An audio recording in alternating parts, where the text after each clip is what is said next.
Hi guys, Shemo Polot here. Happy New Year.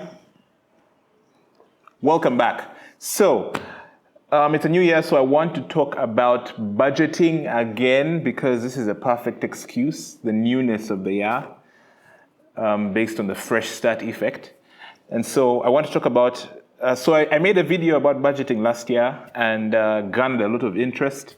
A lot of people are really interested in money management. And so I want to sort of expound on that very briefly and sort of show you what I'm doing slightly differently this year within my sort of budgeting / money management framework. So let's get into it. Okay, so last year I talked about my method of managing money, which is using the Jewish star principles, which I still do, probably will do so for as long as possible. And the Jewish star principles are 5 things based on the 5 points of the star, of the Jewish star, and it's 10% tithe, 10% save, 20% invest, 10% offer, which is give out your money to anyone at any point in time, vibes, and 50% spending, okay? Now, of course, those percentages can change. Usually you want to lessen the expenditure and increase on any of the other elements. But that's essentially what it is fundamentally, okay? So, and I made a sheet, and so I'll leave a link to that video if you haven't watched it before, and as well as the sheet that I used in that video. But so that can help you get started if you haven't sort of thought about a budgeting framework or how to think about your expenses. But now, assuming that you know what that's about, I'm going to sort of go slightly deeper to talk about the habits involved, okay? And so mainly I'm going to talk about the idea of building out the plan for your expenses and your financial goals and how to get from point A to point B as far as achieving the goals that require money in your life, okay? So the first thing that I want to talk about is, okay, so usually budgeting is about expenses and income fundamentally, okay? So sometimes your income is fixed, sometimes it's not, sometimes it's varied a lot, especially if you live in a country like Uganda where we have tons of hustles and maybe your income is varied and slightly unpredictable. But what I recommend is a good place to always start is to record all your expenses, okay? So now to do that, I'm using a new sheet, which is sort of slightly different from the one I shared in the previous budget template. And let me show you what the sheet looks like, okay? So the sheet looks like this. These are like real-time expenses that I've been recording. I'm making this recording on Jan 6th, as you can see there. But yeah, so this is really important because, especially if you're just starting out, it's important to find out what your sort of minimum baseline is for your expenses. And the reason why that is useful is because it's kind of hard to create budgets if you don't know how much you spend, okay? You need to know what your lifestyle expenditure is like. You need to know how much you spend roughly on utilities, on internet, on dining and eating out and stuff like that. And so it's important to know those things. And a good way to do that is sort of to record your expenses for about 3 months consistently. I've gotten to the point now where I just record all my expenses anyway, just because, and there are a lot of apps that you can use for this kind of stuff. Tons of apps. I can't even make any recommendations.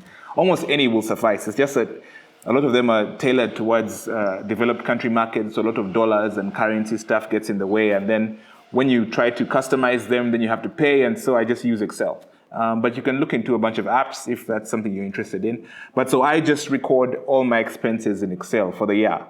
And then I use certain calculations that I build into the sheet to sort of look at a dashboard that shows me my expenses and my income and where the money is going and where the money is coming from and things like that, okay? So that is what this looks like. So this sheet, and I will leave a link to this sheet as well if you want to use this. I got this sheet from a YouTuber called Kenji Explains. I just liked how clean it was and I liked what it accomplishes. So this is why I'm using it. But yes, so I record every expense I make, and I mean every single expense I make, even if it's like 2,000 shillings that I give someone at the gate or a tip that I give at a restaurant. Every expense I record in this sheet, okay? So, which is crazy because the year just only has 6 days, but I've already spent so much money. But yes, so how it works is I record all these expenses. I also record my income. As you can see, no income has come in yet. 6 days into January, right? No income has come in yet, so all just expenses. But so then I have, this is sort of the input sheet, which is where I enter all the income and expenses. Then I have a sort of dashboard, which looks like this. And this dashboard is just set up as a sort of financial tracker, and it has the different months. In this dashboard is where I would like to show you how exactly it works and how I can create these sort of summaries that show me the breakdown of my expenses versus my income. Okay, so if you decide to use this sheet, then the link to it that I'll share will have the formulas in it already. So all you'll have to do is just enter your expenses and your income, and everything else will populate automatically. So don't worry about this too much. However, I do want you to know how I set this up, just in case you get confused for some reason. Okay, so first and foremost, I do want to use an example that has an actual value, just so, because if I show you how it's done in income over here, even though there's a formula here, because it's 0, there is nothing right now. Okay, but I'm going to use utilities and show you how this sum ifs formula that you're seeing actually works. Okay, so what we're going to do is I'm going to delete this and start it from scratch. Okay, so sum ifs. Okay, it's trying to help me enter it, and I'm trying to resist it, as you can see. But yes, so the first thing I want to do is get the sum range. What the sum range in sum ifs is the range that has the numbers that you want to add up based on specific criteria. Okay, and that range in this case is in this sheet, input 233, and it is this here. That's from here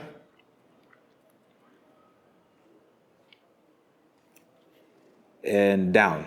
Okay, but really what I want to do is just make it G to G, meaning just the entire G column, because that column will continue to expand over time, and we don't want to limit it to a specific number. Okay, so that's why I put G to G. So that's just some range. Okay, the first criteria range we're going to start with is the months, and to get that, again, we just come here. This is the range that we want, and again, C4 to C13. I'm just going to remove the 13 so that it's C4 to C. As you can see, these columns are expanding. Okay, then the criterion we're looking for from this range is the actual month, and that is this right here. Okay, this January, because we are in that month right now. And what we're going to do is I'm going to fix the row such that it remains, C4, I'm going to fix the row. To do that, I'm just going to add a $sign right there. Okay, and what that says is that the column is open, we can move down, but then the row is locked, so it will remain in row 4 whenever you drag the formula to the left or the right. Okay, and then the second criteria range that we want is these expenses. Okay, these expenses, and where we get them is right here, these categories. Okay, and again, D4 to D13, but what I want is D4 to 4, just so that we get everything subsequently. And then next, the criteria that we want is that right there. We start with utilities. And again, in this case, what I'm going to do is lock the column by putting a $sign right in front of column B, such that when we drag down, it can go down and just remain in column B the whole time. Okay? And that is pretty much it. As you can see, Google Sheets is already showing me the answer. So I just close the bracket and I press enter. And that is how we get our 100,000 for utilities. And as you can see, utilities here, 100,000. There aren't any other utilities in this category list. So it's just the 100,000. Okay, so for example, let me see if there's anything that appears multiple times. Let's look at miscellaneous. Miscellaneous has 120,000 and 180,000. So we come here to miscellaneous. As you can see, it has added up everything that's equal to miscellaneous that we see right there. Okay, wait, I'm trying to figure out why it's 44200. This is 224200. Okay, I hadn't seen the 200. All right, so yes, so it adds up everything, and so on and so forth. All right. Yes, so these formulas are built into the sheet already. So if you decide to use it, everything will be inside. You just have to add your expenses and income, and it will give you all the summaries all the way down to these charts right here that show a breakdown of your income and your expenses. Okay, so that's just how I would go about recording my expenses and income. And this is also a good way for you to just get a quick snapshot of what's going on in your finances. Because as you add the income, as the income comes in, again, as you can see here, I also have the income categorized into a decent number of options: base salary, bonus, side hustle, repayments, investments, things like that. So I do have a bit of that in there to sort of capture everything, okay? But if you want to add more categories, you have to just, to add more categories within income or within expenses, you would have to add a column, right? Like that, okay? And then type it up here, but then you would also have to edit the formula a bit to account for that addition. And then also something that's hidden is a hidden sheet. There's a hidden sheet of validation lists over here, and you would have to add the category right there so that it can appear in these drop downs. Okay, so that's the only addition you'd have to make if you want to add another category. Even though, again, I've tried to add an exhaustive list of categories, but hey, you know yourself and your finances better, so you might have other additional options. All right, so establishing your baseline will then help you make a bunch of decisions. So for example, what is usually advisable is that before you get to savings and investing, you sort of, first of all, build up what we call an emergency fund.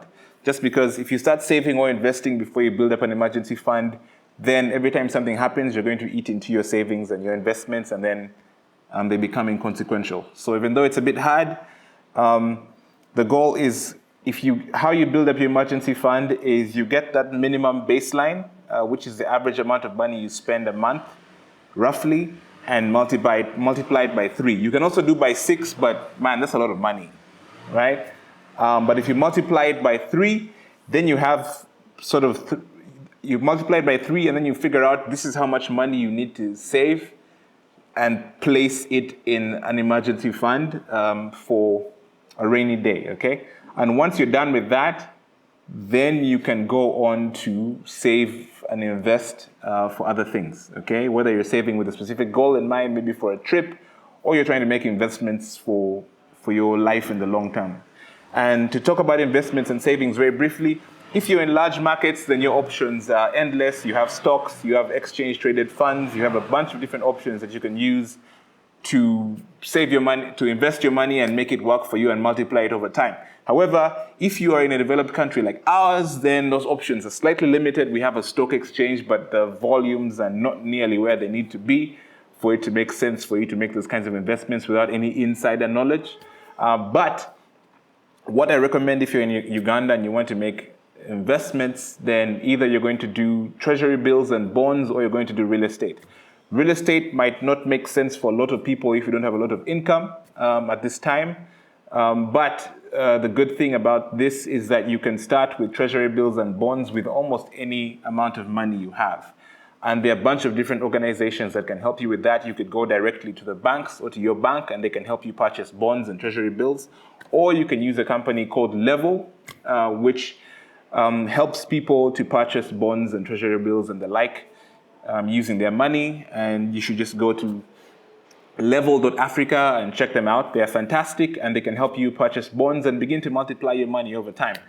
because we are dealing with very uncertain economic times and inflation is running wild. And so having your money just sitting on your bank account isn't a very smart idea. So if you can purchase bonds with it and things like that, then that would be really, really helpful. But so that's my plan for the year. So my plan for the year is to build up that emergency fund. I'm almost there personally, build up that emergency fund, and then focus on buying more treasury bills and bonds that I can invest the money at least that I make in Uganda shillings in treasury bills and bonds so that I can sort of make some money while I sleep, and just so that I can continue to multiply my income over time. So that's the goal. We will see how it goes. But yeah, otherwise, to wrap it up, if you haven't started your budgeting or money management journey, I suggest you begin with just recording your expenses. Figure out how much you make. Figure out what your baseline is. Multiplying that baseline by 3 to get your emergency fund. After you have your emergency fund, then begin to save money away and put that in either investments. And then put that money in investments mostly, just so that your money can work for you while you do other things. But yeah, otherwise, good luck to you this year. If this video was helpful for you, give it a thumbs up. Subscribe if you haven't already. Share this with anyone you know, and I will see you in the next one. Peace.